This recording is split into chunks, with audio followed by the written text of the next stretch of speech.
ಅಜ್ಜಿ ಮಸಾಲ. ಎಂತ ಅಡಿಗೆಯ ರುಚಿಯಾಗೋ ರಹಸ್ಯವು 20 ರೂಪಾಯಿ. ಅಂತಿಮ ಯಾತ್ರೆ ಶುರುವಾಗುತ್ತೆ. ಮಾಜಿ ಪ್ರಧಾನಿ ದೇವೇಗೌಡರ ಪತ್ನಿ ಚೆನ್ನಮ್ಮ ವಿಧಿವಶರಾಗಿದ್ದಾರೆ. ಈವರೆಗೂ ಪೆರೋಲ್ಗೆ ಅರ್ಜಿ ಸಲ್ಲಿಸಿಲ್ಲ ಮಾಜಿ ಸಂಸದ ಪ್ರಜ್ವಲ್ ರೇವಣ್ಣ. ಕೋರ್ಟ್ ಅರ್ಜಿ ಸಲ್ಲಿಸದ ಸಜಾ ಕೈದಿ ಪ್ರಜ್ವಲ್ ರೇವಣ್ಣ ಕೋರ್ಟ್ಗೆ ಅರ್ಜಿ ಹಾಕಿಲ್ಲ. ಅವರು ಜೈಲು ಮುಖ್ಯ ಅಧೀಕ್ಷಕರಿಗೂ ಕೂಡ ಅವರು ಅರ್ಜಿಯನ್ನು ಹಾಕಿಲ್ಲ. ಸಜಾಗಿ ಕನಿಷ್ಠ 2 ವರ್ಷ ಆಗಿರಬೇಕು, ಅಂದರೆ ಪೆರೋಲ್ ಸಿಗಬೇಕು ಅಂದರೆ ಮಿನಿಮಮ್ 2 ವರ್ಷ ಆಗಿರಬೇಕು ಜೈಲು ವಾಸ. ಇನ್ನೂ ಕೂಡ ಅವರು ಕಂಪ್ಲೀಟ್ ಆಗಿಲ್ಲ. ಆಗಷ್ಟೇ ಕೋರ್ಟ್ಗೆ ಅರ್ಜಿ ಸಲ್ಲಿಸೋಕೆ ಅವಕಾಶ ಸಿಗುತ್ತೆ. ಅತ್ಯಾಚಾರ ಕೇಸ್ ಭಾಳ ಗಂಭೀರ ಪ್ರಕರಣ ಆಗಿರೋದ್ರಿಂದಾಗಿ ಅನುಮಾನ ಇದೆ ಅವ್ರಿಗೆ ಸಿಗೋದು. ಜೈಲಿನಲ್ಲೇ ಅಂತ್ಯಕ್ರಿಯೆ ನೋಡೋಕ್ಕೆ ಅವಕಾಶಕ್ಕೆ ಮನವಿ ಮಾಡಿಕೊಳ್ಬೋದು. ಮಾನವೀಯತೆ ಆಧಾರದ ಮೇಲೆ ಸೆಲ್ನಲ್ಲೇ ಟಿ ವಿ ವ್ಯವಸ್ಥೆ ಮಾಡುವಂಥ ಸಾಧ್ಯತೆಗಳಿದ್ದಾವೆ. ಅಂದರೆ ಬಹುತೇಕವಾಗಿ ಡೌಟ್ ಪ್ರಜ್ವಲ್ ಅವರು ಇವತ್ತು ಚೆನ್ನಮ್ಮನವರ ಅಂತ್ಯಕ್ರಿಯೆಯಲ್ಲಿ ಭಾಗಿಯಾಗುವುದು. ಅರ್ಜಿನ ಹಾಕಿಲ್ಲ ಅವರು ಈವರೆಗೂ. ಅರ್ಜಿ ಹಾಕಿದರೂ ಕೂಡ ಅದು ಅಕ್ಸೆಪ್ಟ್ ಆಗಲ್ಲ.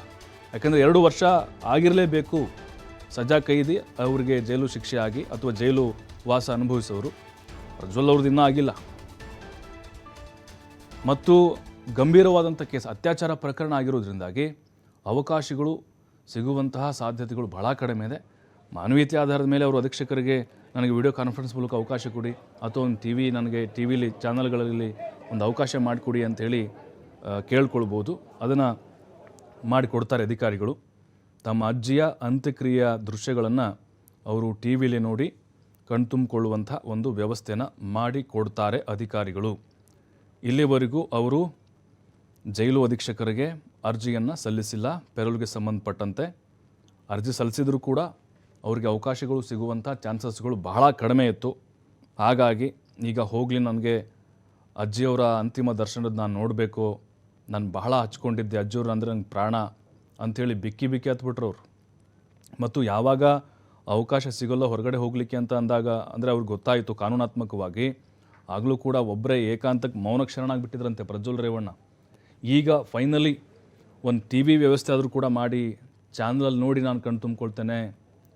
ಅಜ್ಜಿಯವ್ರು ನೋಡಿ ಭಾಳ ವರ್ಷ ಅಂದರೆ 2.5 ವರ್ಷ ಆಯ್ತು ನಾನು ಅಜ್ಜಿ ನೋಡಿ. ಲಾಸ್ಟ್ ಲೋಕಸಭಾ ಚುನಾವಣೆ ಸಂದರ್ಭದಲ್ಲಿ ಅವ್ರನ್ನ ಭೇಟಿಯಾಗಿದ್ದೆ, ನಾಮಿನೇಷನ್ ಹಾಕೋದಕ್ಕಿಂತ ಮುಂಚೆ. ಭಾಳ ನೆನಪಾಗ್ತಿದ್ದಾರೆ, ನಾನು ಕಂಡ್ರೆ ಭಾಳ ಪ್ರೀತಿ ಅವ್ರಿಗೆ ಅಂತ ಅವರು ಕೇಳಿದ್ದಾರೆ. ಹಾಗಾಗಿ ಅಧಿಕಾರಿಗಳು ಅವಕಾಶವನ್ನು ಮಾಡಿಕೊಡ್ತಾ ಇದ್ದಾರೆ.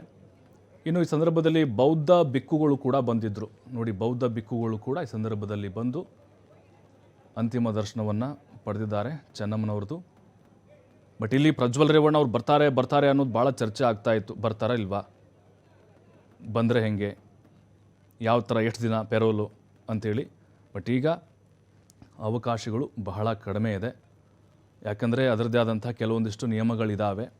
ನಾರ್ಮಲ್ ಆಗಿರುವಂಥ ಕೇಸ್ಗಳಾಗಿದ್ದರೆ ಬಹುಶಃ ಪೆರೋಲ್ ಸಿಗ್ತಾ ಇತ್ತೇನೋ. ಬಟ್ ಅತ್ಯಾಚಾರ ಪ್ರಕರಣ ಮತ್ತು ಜೀವಾವಧಿ ಅವರಿಗೆ ಆಗಿರೋದ್ರಿಂದಾಗಿ ಅವಕಾಶಗಳು ಸಿಗುವಂತಹ ಸಾಧ್ಯತೆಗಳು ಬಹಳ ಕಡಿಮೆ ಇದೆ.